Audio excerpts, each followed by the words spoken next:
My name is Emma. I currently work hard in a company that I co-founded with my friend, and I live with my husband John. John and I live in an apartment, but when my mother-in-law found out, she had some words to say to us. I think it's okay to live in an apartment if you're living alone. But if you're married, I'd like you to live in a proper place, like a condominium or a house. She seemed to imply that living in an apartment isn't a proper lifestyle. My mother-in-law has lived in a house built by her parents since she was born, and the house she currently lives in is the one she's lived in since she was a child. Maybe she thinks it doesn't take much effort to live in a house. Currently, the only things my in-laws have to pay for are property taxes and renovation fees. The rest is just utilities and various other living expenses.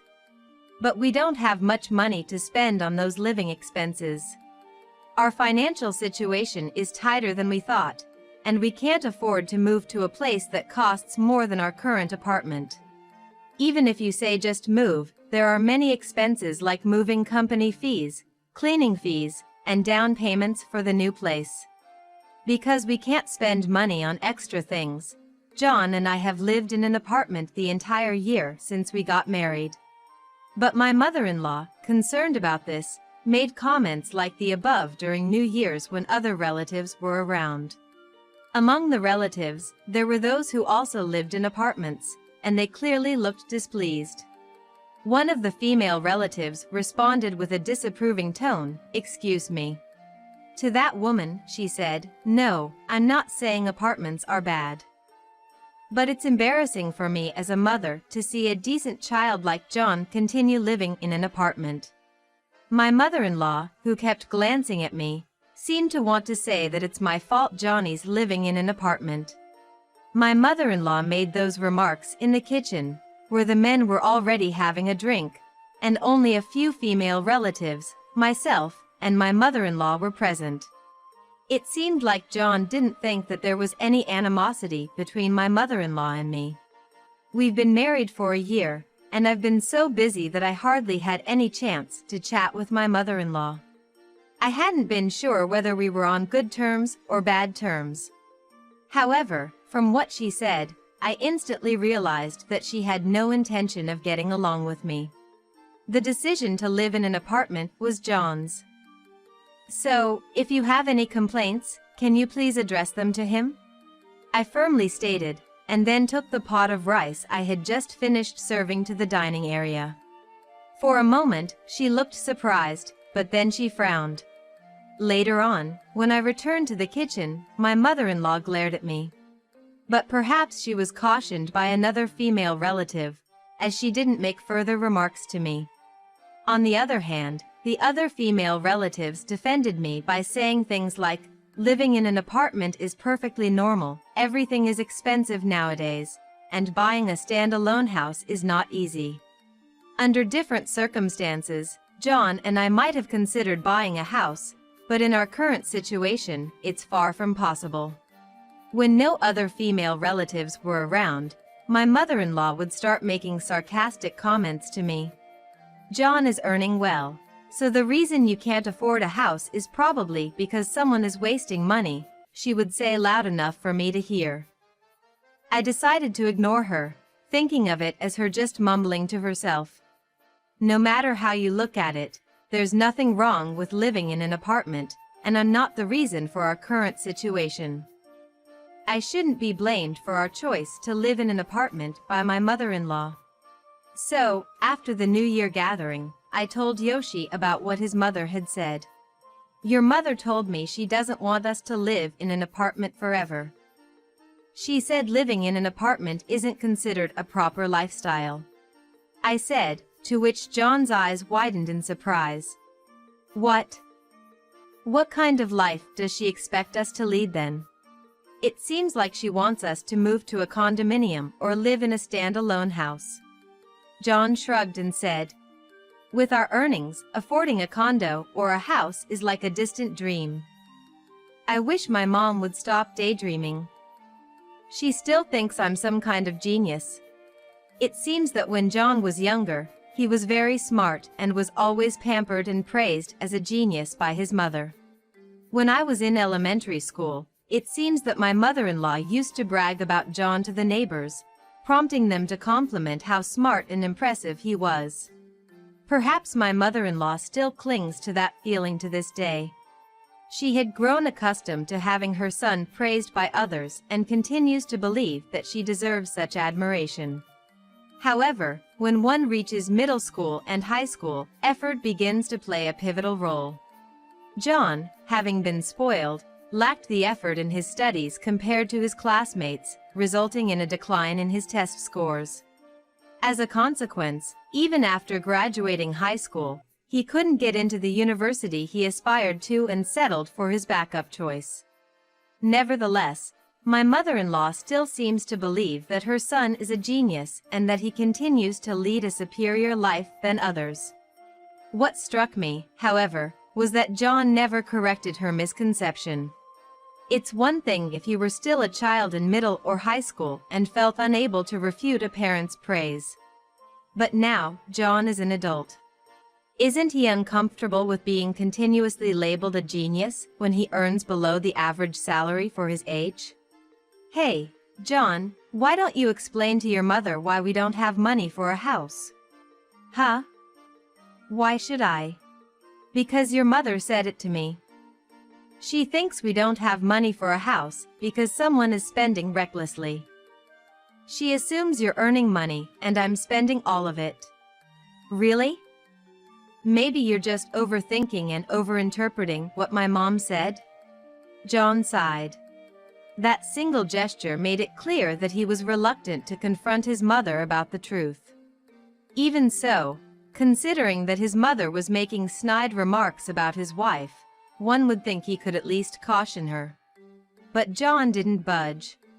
There were other underlying issues, but from then on, I started harboring some resentment towards John. To make matters worse, my mother-in-law began to frequently visit our apartment.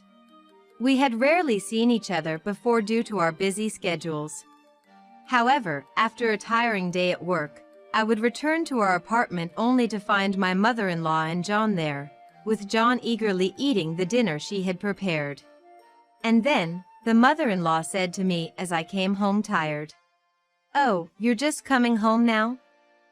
Dinner time has already passed. Keeping your husband waiting while you're out having fun, you're failing as a wife." "You'll be skipping dinner tonight," she said arrogantly. I thought to myself, who is she to be so presumptuous when she's not even my own family? Despite her haughty remarks, she has never once contributed financially to our lives. Today, other than cooking for her son, she hasn't done a single thing for our family. Why should I, tired from work, have to be told by such a person that I'm to go without dinner? Enough is enough.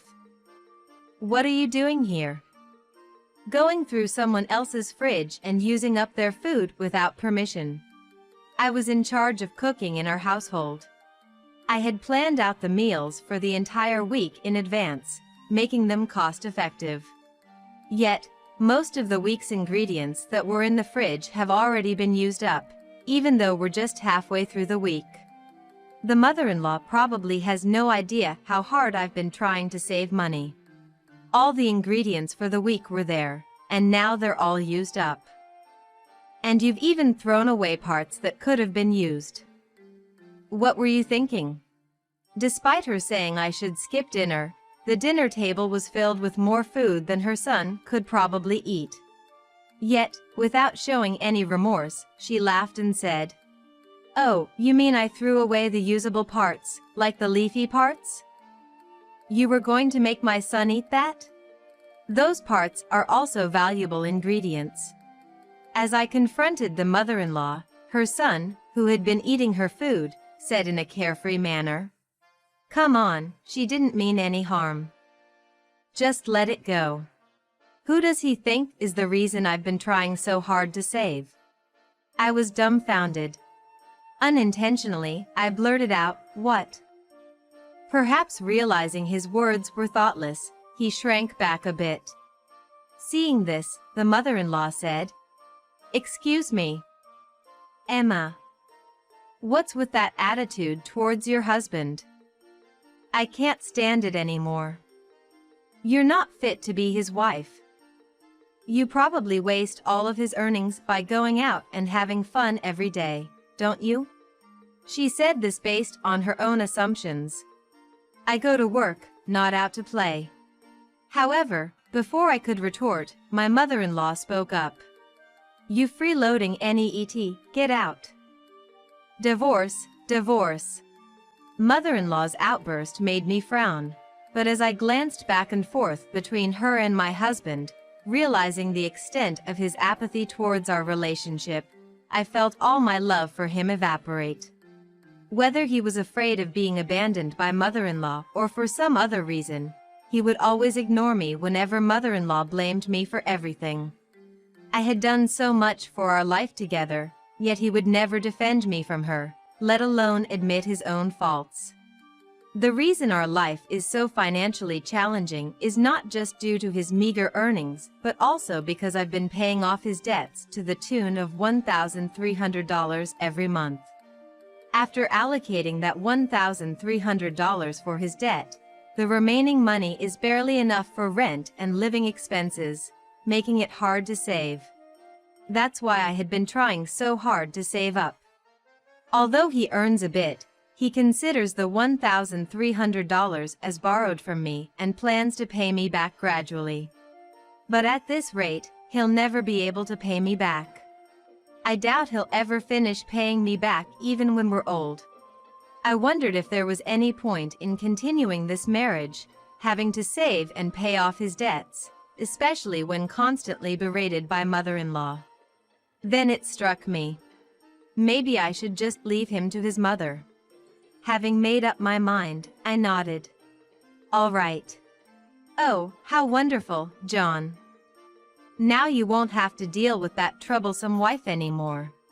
Mother-in-law joyfully clasped her hands together, while John looked bewildered.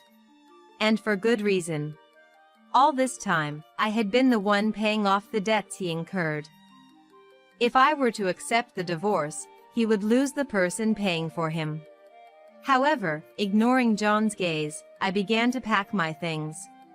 I figured Linda would make John fill out the divorce papers. I stuffed my valuables into my bag. I'll come to pick up the rest of my stuff later. If anything's missing, I'll sue. With that, I left the house.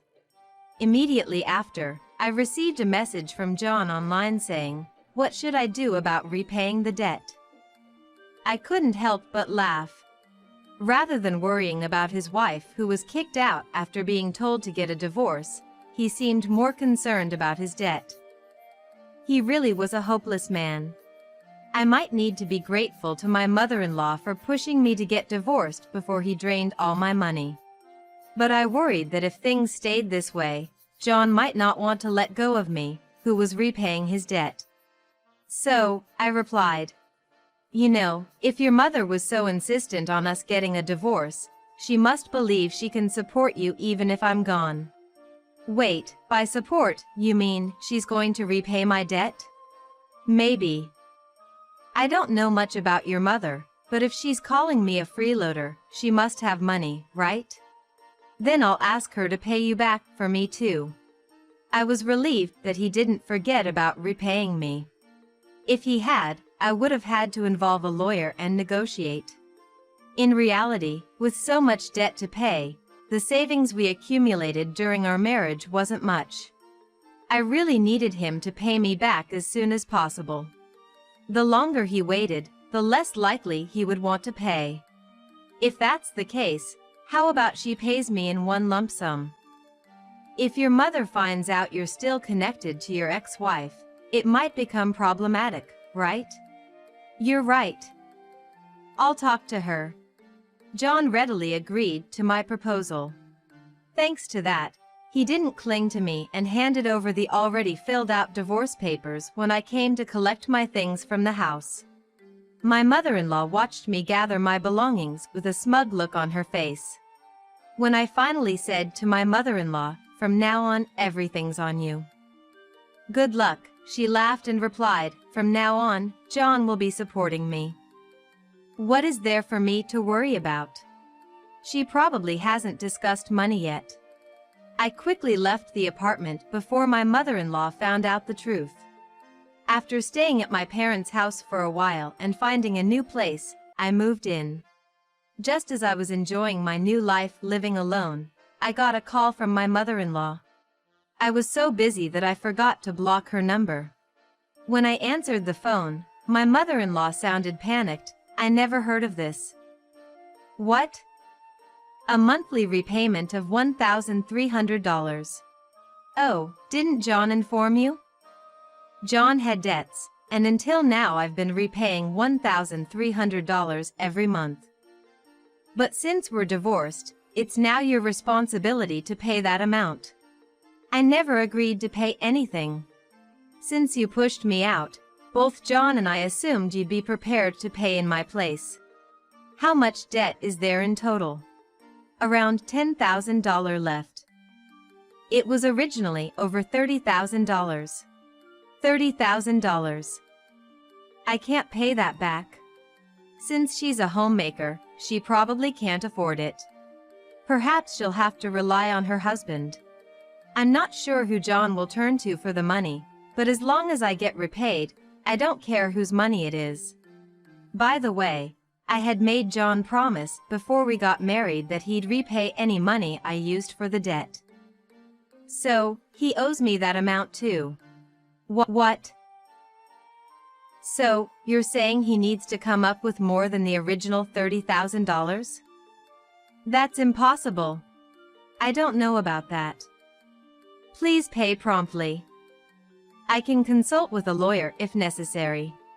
When I took a firm stance, I could hear my mother-in-law crying on the other end of the line. I thought that with John earning well, and with you, Emma, the spender, gone, I'd be able to use a lot of John's money. This wasn't what I expected. It seems my mother-in-law planned to spend lavishly, thinking she'd benefit from her son's high income after getting rid of me. Looks like her plan backfired. Compared to John, I earn more, and John's salary is below average for his age, so his mother doesn't have the money to splurge. In fact, it might be more likely that she'll have to support John in the future. Since I've already divorced, please handle your family matters on your own. Goodbye. After saying that, I ended the call and immediately blocked her number. Since I wasn't sure if John and his mother would tell the truth, I took the initiative to inform his father about what had transpired. Apparently, he wasn't even aware that John and I had divorced. He did know about the debt John had racked up from gambling and was also aware that I had been repaying $1,300 monthly. He repeatedly apologized to me over the phone. His father immediately called in John and his mother and reprimanded them, saying, "What have you done?" Subsequently, he covered all the repayments to me. As for the remaining debt from gambling, he declared that under his supervision, John and his mother would work from morning till night, allocating their entire monthly salary for repayments. Consequently, John seems to have moved out of the apartment we shared and returned to his parents' home. In the neighborhood, he's now infamous as the foolish husband who, despite having me cover his debts, conspired with his mother to push me out. I heard he's been having a tough time. Recently, I received a call from an unknown number. The voice pleaded, it's me, Emma. Please get back together with me."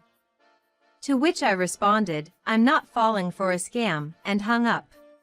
I promptly informed his father about this, and it seems John was no longer allowed to use his phone except for work-related calls. As for me, now free from the stifling life with John, I'm diligently working at my company. For the time being, I've decided to say that my job is my only love, refraining from romantic pursuits.